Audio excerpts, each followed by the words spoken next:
नमस्कार दोस्तों, मेरा नाम है तुषार त्यागी और आज हम बात करेंगे ठेकेदारी के बिजनेस के बारे में। दोस्तों, मैंने इससे पहले 2 वीडियोस ठेकेदारी के ऊपर बनाई हैं। एक वीडियो में मैंने बताया है कि ठेकेदारी शुरू कैसे करें, ठेकेदारी के लिए लाइसेंस, रजिस्ट्रेशन कैसे होता है और हैसियत प्रमाण पत्र, चरित्र प्रमाण पत्र सभी के बारे में मैंने आपको बताया है और उनमें कितने रुपए लगेंगे मैंने ये भी बताया है।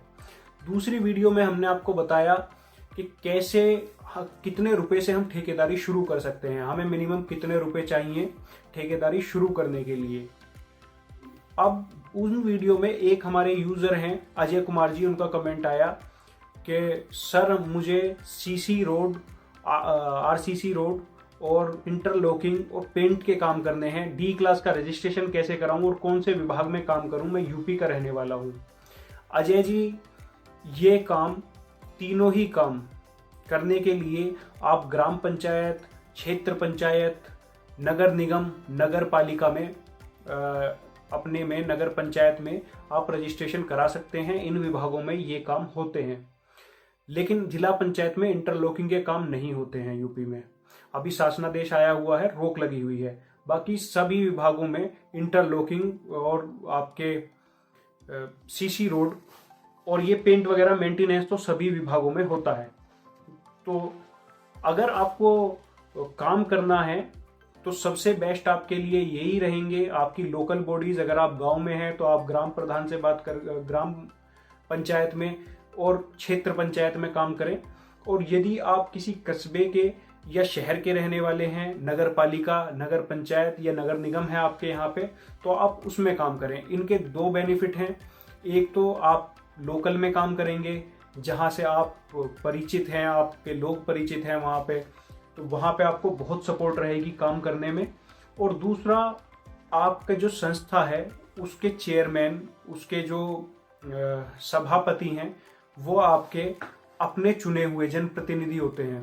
तो यदि आपको कोई समस्या आती है किसी भी प्रकार की, तो और संस्थाओं के मुकाबले जिन संस्थाओं में आपके चुने हुए प्रतिनिधित्व करते हैं, उन संस्थाओं में आपकी बातें ज्यादा सुनी जाती हैं, आपके काम ज्यादा अच्छे से होते हैं। तो मेरा मानना है कि आप ऐसे ही विभागों में काम करें और लोकल बॉडीज में काम करें।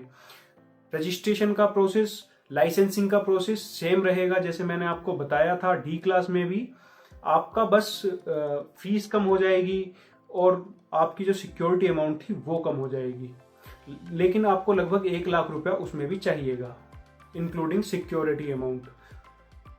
एक और हमारी यूजर है सुमन जी, उनका कमेंट आया कि माता पिता के नाम से आप अपना हैसियत प्रमाण पत्र नहीं बनवा सकते हैं।